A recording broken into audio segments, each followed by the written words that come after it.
So have you ever thought of basic things that you can do to change your life, to level up your life? Like literally, sometimes what you really need is just basic things and a structure. Not just knowledge, but a structure, arrangement, a guide that's gonna guide you from start to finish. So that's my goal in this video. A full self-improvement guide, step by step, to help you get the best version of yourself. Alright, number 1. Mastering communication. I remember when I was in middle school, I was so shy, so introverted, and I didn't even know that communication was a skill. I remember I would literally want to say something, but I just would hold myself back from saying it for whatever reason. Imagine you want to engage in conversation and laugh, but you don't do it just because you're insecure or you don't know what to say. But at some moment after that, I made a decision to change that, and from the past year or so, I've been making new friends, and I'm having fun in any conversation that I have without any fear. I have friends at school not only from my class, but also another class, and even from another grade levels, people that are not my age. And almost a year ago, I started this channel, and you can see the progress from the first video that I made to how am I delivering my ideas now. So what changed me from that shy person to this friendly person that makes friends everywhere? It's just the habits that I built when I first got into self-improvement. So there are 3 things that I want to talk about in this chapter that you should also practice to master your communication skills. So there's this article, and they define communication by saying an act by which a person gives or receives information from another person about the needs, perceptions, desires, knowledge, or affective states of that person. And how do we do that as humans? By intrapersonal communication, which is a communication with ourselves or dialogue while contemplating, conceptualizing, and formulating our thoughts or ideas before we express them. And there is intrapersonal communication, a communication within 2 people with certain amount of proximity between the sender and the receiver. And the third type of communication is a group communication, extension of interpersonal communication where more than 2 individuals are involved in the conversation process. And the last one is mass communication, what I'm doing now, or basically where the communicator is separated from the audience in terms of time and place. So in this section, we're going to be working on developing our communication skills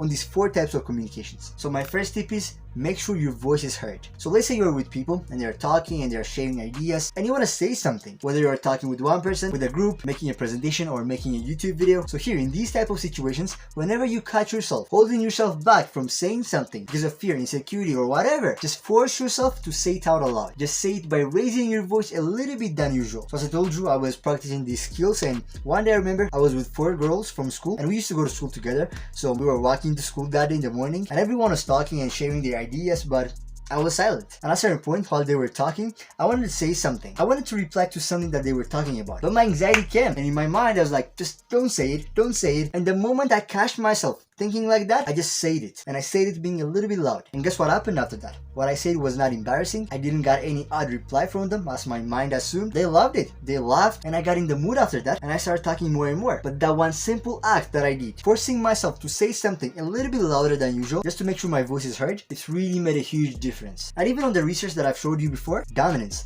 assertiveness, and aggression are conveyed by loud voices. These are well-known traits that are going to make you get respected by others. And submission, deference, uncertainty are characterized by soft voices, and these are behaviors that are going to make you get disrespected. So your voice matters more than anything else. Let it out. Alright, now let's talk about the next thing in this communication section, non-verbal communication. So we communicate in a lot of ways, right? Voice is one thing, but also we use our body to talk, consciously or unconsciously. And a lot of us don't even pay attention to the unconscious body movements that we have. And this is the most important thing that made me respected. As soon as I start paying more attention to how I carry myself, to my body language, other people also start changing their attitudes and their reaction towards me. So basic things that you should focus on: your eyes, your posture, and your gestures. For your eyes, you want to look at people's eyes that you're communicating with. Whether it is one-on-one conversation, in a group, a presentation, look in the people's eyes. But don't overdo it. You gotta know the balance. Then for your posture, 2 things. Make it elongated and relax. Don't think about looking tougher like that, but just relax. Put your shoulders back and focus on relaxing there. Because a relaxed body language is gonna make the other person that you're talking to feel at ease. You're gonna look more friendly and more approachable. And for your gestures, the key here is awareness. You need to be self-aware of how you carry yourself and just focus on making it classic. For example, have expansive posture and gestures, spreading your arms when you're sitting, using your hands when you're talking, using gestures that are unique from what people usually use. Having those 3 in check will definitely improve your quality of life, because you're gonna command respect and you're gonna have a good network of people around you because of those skills that you have built. Alright, now we're on the last section of this communication chapter of this full guide of self-improvement, which is your mindset. What kind of mindset? Well, the mindset of I will be okay no matter what. I heard this once on a YouTube video and I was like, whoa, that's the thing that I'd be looking for. Because the fact is, you're not gonna have amazing conversations every time you talk to people. Sometimes you're gonna mess it up. Sometimes you say things that you shouldn't say, or you might not apply those skills that you have learned, but you will be okay. But by having this mindset, you're gonna prime yourself to have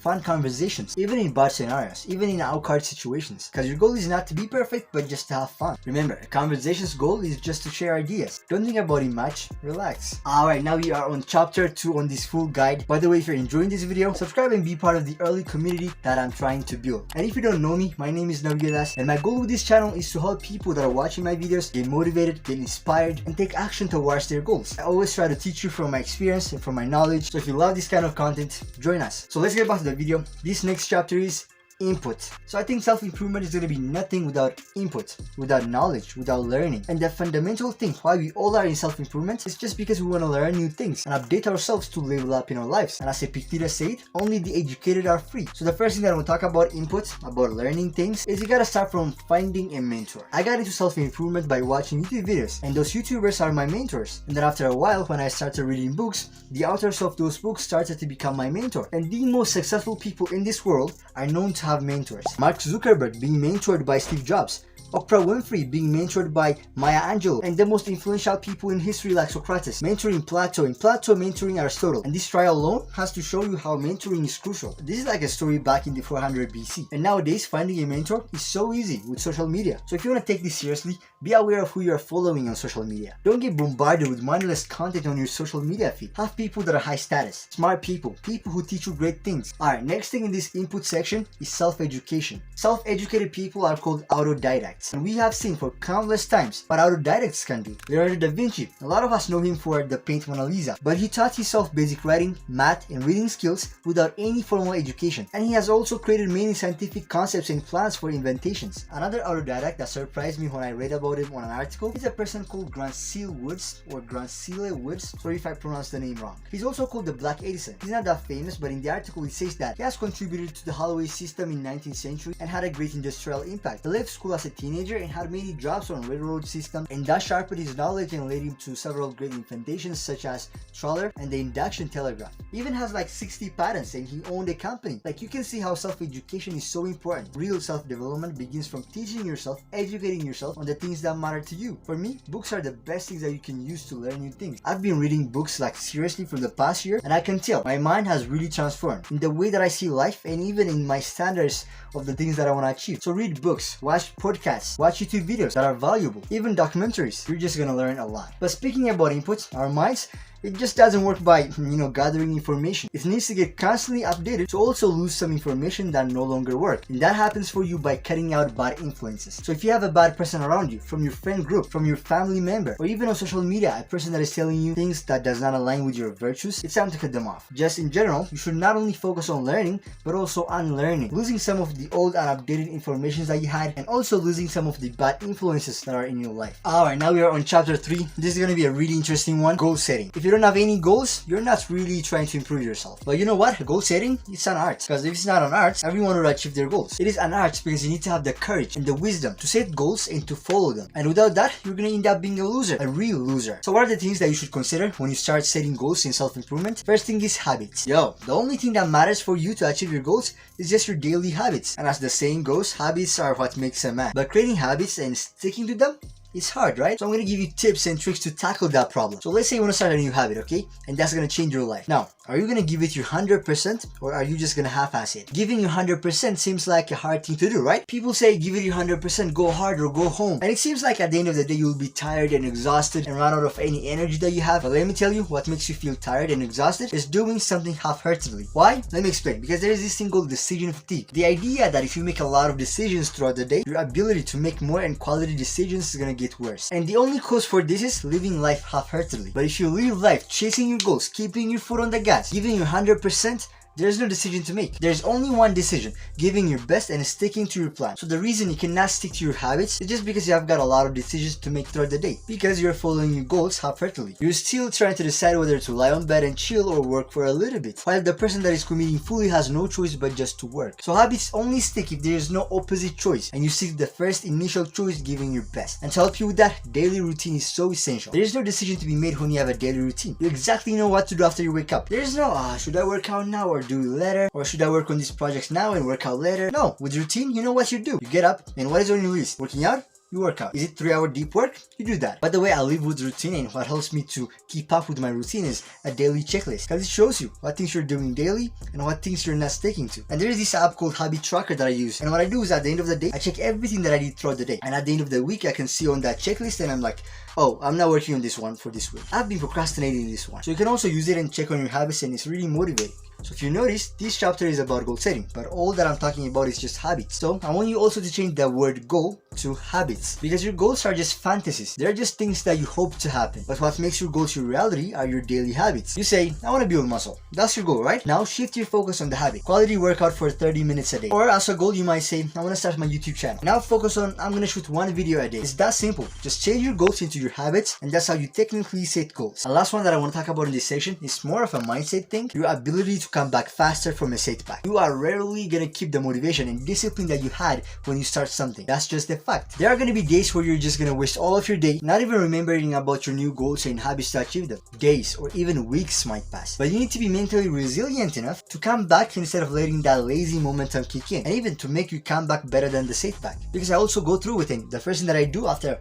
I notice that I'm wasting my time is just start beating myself up, insulting myself and losing the confidence that I had on myself, and eventually giving up on myself. But with my new mentality now, whenever I catch myself being lazy, getting lost and losing my momentum that I had, I just give myself a pat on the back and get back to work as if nothing happened. So learn to have this mentality. Alright, you are watching a full guide on self-improvement, and we are officially on chapter 4, something that is a must in your self-improvement journey: work on your physical appearance. Back in middle school, I had no idea what making efforts to look good means. But after I learned that I can actually make an effort to look good, I started appreciating the idea because it is really the best thing that I did. But why we should care about appearance is because of this thing called the halo effect. It is the tendency where there is a positive first impression on things, people tend to think that the rest of that thing is also positive. Big companies really focus on this to make customers use their products by showing their strengths in the first impression. And the concept halo effect was created back in 1920 by American psychologist Edward Thorndike. He first used it to describe his observations of military officers. He observed that without even communicating with lower rank military men, many of the superiors automatically assumed that physically attractive men were smarter, more capable, and had more leadership qualities than the other men. And also, in an experiment that was made by the Decision Lab, users were shown 2 versions of a login page for an app. So they outlined 2 main takeaways from this experiment. 1. A single attribute of a product, such as its aesthetics, can greatly influence a user's perceptions. And 2. People will form instant judgments and impressions based on little information. So this all shows you how your appearance matters. So from now on, if you're serious about improving yourself, start working on your physical appearance, get in shape, use products to enhance your skin, or you can even see a doctor. And this one act of self-care is gonna boost your self-confidence like never before. And by the way, if you're insecure about something from your appearance, you can do 2 things about it. Either just embrace it and use it as your strength, or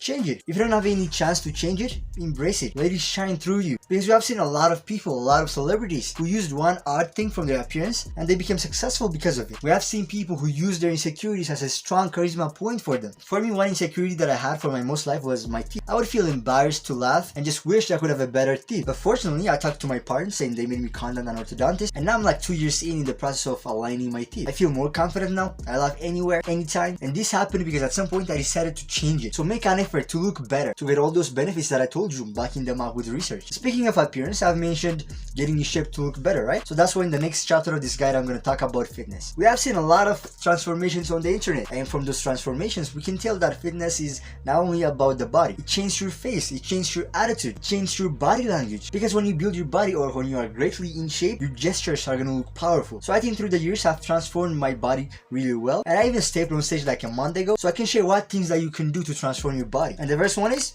know your why. I see a lot of people starting to work out and they cannot stick to their plans. That's because they don't have a big reason, and that lack of reason stops them from committing 100%. What did I say before on goal setting? In order to stick to your habits, you need 100% commitment, right? And having real why is the only thing that's gonna help you to push your boundaries. So if you are serious about transforming your body, write down your why, write down your reasons, and try to spark some emotions out of them. And then work on finding your how. This is so crucial. How are you gonna work out? What type of exercises are you gonna use? So this alone is another video, but just to cover the basics that worked for me. 1. Challenging your body body is what's gonna transform it. If your workouts are not challenging you, you're gonna make little to no progress. So when you work out, focus on getting challenged, going through pain. Overall, your goal should be burning your muscles. Because if you have the work ethic, the ability to go through pain, thinking about the rewards you're gonna get, that's the only thing that you need. So don't focus on what supplement to take or what the best exercise is to lose fat or how to hit that specific muscle under your armpit. Just do the hard thing. You know what you should do. And learn as much as you can, inform yourself about bodybuilding and fitness, and before you know it, you have all the information to transform your body. And to add a bonus tip on this one from my own personal experience, I have an approach that almost changed my body in 6 months that I didn't get from 2 years plus training. And it is high rep training and going to failure. So new workouts, I recommend you to do 10 to 20 reps or even 30 reps and focus on pumping the muscle and go to failure. So when you combine high reps with mind-muscle connection and going to failure, you're gonna get the best out of your workouts. And please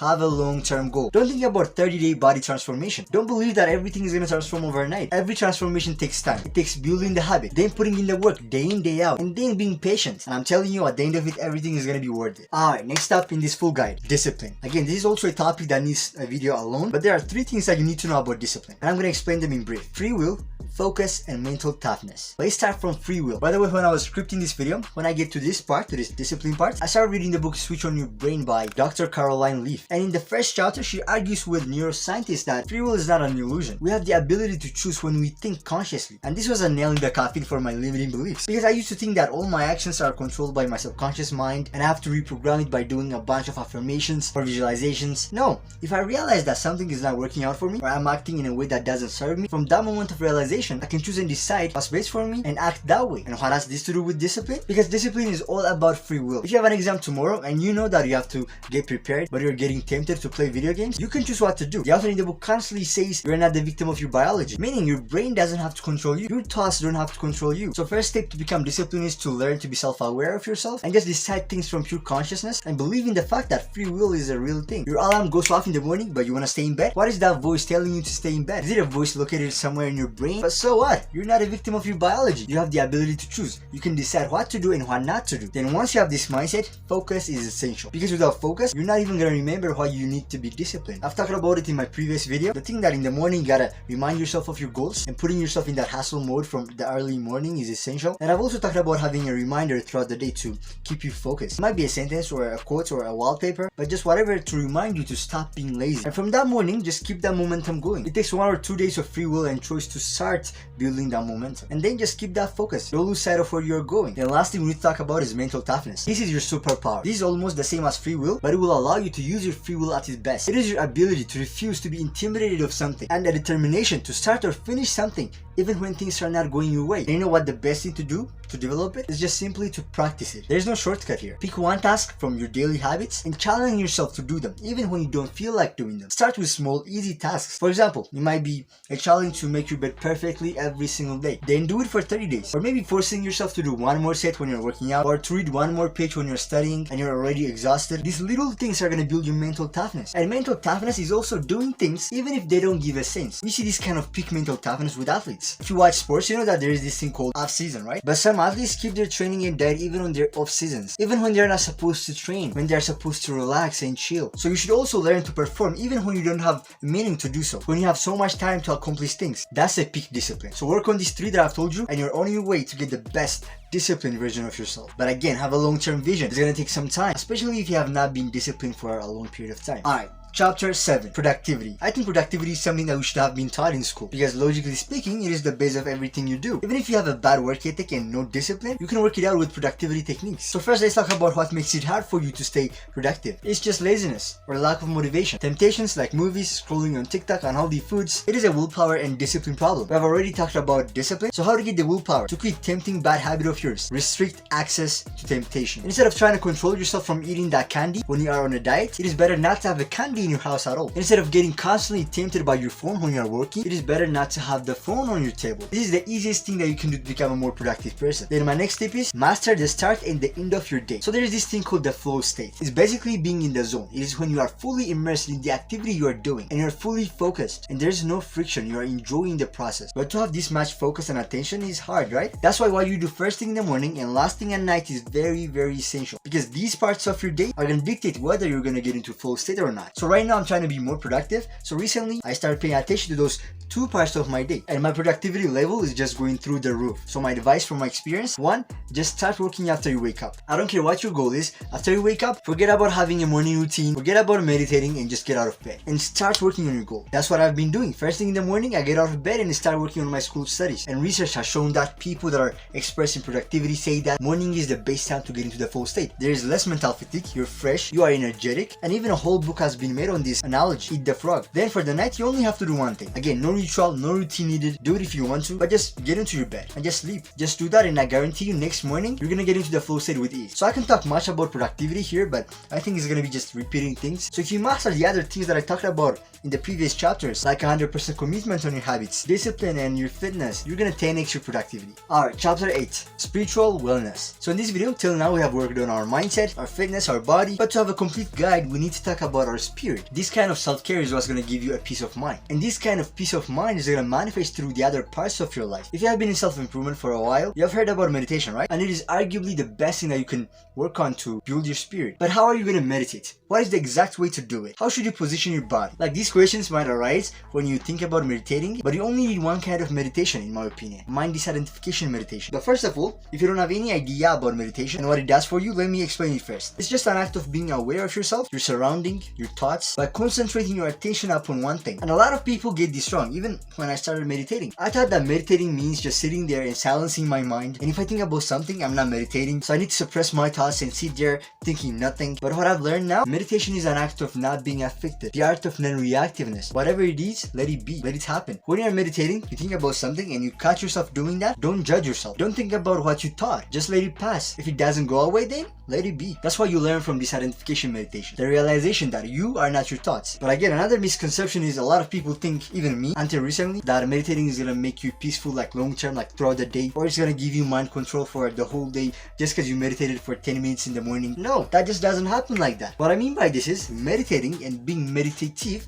are 2 different things. If you want to be meditative, you need to keep that meditative state that you had first thing in the morning when you meditate, like for 10-20 minutes throughout the day. That's why awareness is so important. You need to constantly be aware of your thoughts and yourself and direct your attention on your choice. Remember what I've said before on free will? We can choose our thoughts consciously. So don't fight with your thoughts. Simply learn to direct your attention, not only just for 10-20 minutes in the morning, but also throughout the day. So I think you get the idea of this identification meditation. Then one thing is left for this chapter here: belief. We are here to improve our lives, right? Which means we have goals that we're trying to achieve. But all of us are not gonna have the proof or the odds of achieving our goals. And for some of us, the odds of achieving our goals might be against us. But with belief, everything is possible. And we have seen a lot of experiments to test the placebo effect on people. Like, I've heard the story that when a woman in hospital was given a pill that is a placebo, like there's no chemical into it, her blood pressure went down and she started feeling a lot better after that. This is because of her belief. She believed that the pill is gonna make her healthy. So do you believe that your goals are gonna be your reality? There are these approaches that I want you to take if you wanna believe in yourself. One is asking yourself, what do I need to believe about myself that gives me proof that I'm gonna achieve my goals? To believe on something that you don't know might be a little bit hard, so do the work. Do what you have to do. This is the only answer for that question. Or think about your strengths and your skills. Then ask yourself, what do I need to believe about other people in order to create that outcome? Let's say you want to be an entrepreneur and you have a product. So ask yourself, what do I need to believe about other people on my product? Are they willing to pay this much price? Is the market in demand of my product? Because if you're sure that your goals have an impact on other people, you're gonna start to believe in them. Then you get into your action plan and start executing. This is the power of belief. This is a spiritual awareness that's going to give you that hope and fire to go after your dreams. I think I've covered all the basics from this chapter. Now let's go to the next one. We're almost done with this guide, and the last couple of chapters are very valuable, so stick to the end of it. Confidence. I think confidence is all about feeling secure about yourself, talking, acting, and behaving in a way that shows your true worth. By the way, I put spiritual work before this chapter intentionally, because all those spiritual works you do are going to be the gateway for your confidence. So the point of this chapter, how are you going to build your confidence? I've put a lot of time and effort just to understand this concept. Plus, the main reason that I got into self-improvement was just I wanted to be confident. So I've at least understood the basic things that lead to confidence. First thing is impeccable self-awareness. Yeah, full self-awareness of yourself to the point where you know your strengths and also weaknesses and even possible strengths that you might have in the future. These are the things that you have to feel confident about. I think self-love and self-confidence confidence are two different things. Loving yourself doesn't mean you're gonna be confident about yourself. So if you wanna be confident, forget about these mindless affirmations that you tell yourself in front of the mirror, just telling yourself that you're good enough. Simply put in the work and stack those strengths. Stack the proof. For example, I'm confident right now to make this video. Why? Because I'm self-aware of myself, which means I know my strengths and I perform the way I should. I've prepared for this video. I know what I'm talking about. I'm self-aware that I don't have anything to feel insecure about. And I also know my weaknesses. For example, I used to sit and watch my old videos and I'm like, I gotta make my voice a little bit louder. Or I might say I'm talking too fast. So this is my weakness. Let me work on it. I literally say that to myself, and those weaknesses that I had, now they're my strength points. But this all comes from self-awareness. So if you want to reach to this level of self-awareness, you gotta sit down and just write about yourself. Write about your strengths and your weaknesses. You gotta study yourself. And from that, be proud of your strengths. Appreciate them. Appreciate yourself and work on your weaknesses. And by working on your weaknesses, that alone is gonna make you confident about yourself. But I don't want you to think that in order for you to feel confident, you gotta look outside and do things that make you feel good. No, if you chase outside things in order to feel good about yourself, you're never gonna feel that way. But the point is to initially do those things and then rely on yourself that no matter what happens, you're gonna be fine. Whether you win or lose, at the end of the day, you know that you're gonna keep going. But you only know that if you experience that feeling, if you keep going initially, if you stack those strengths, if you do the hard work even in bad times. But you also gotta work on the previous things that I've told you, the previous chapters. Then when you do that, when you just keep going in your self-improvement journey, all those things are gonna stack up and give you an authentic confidence. Woo! This is my longest video, man.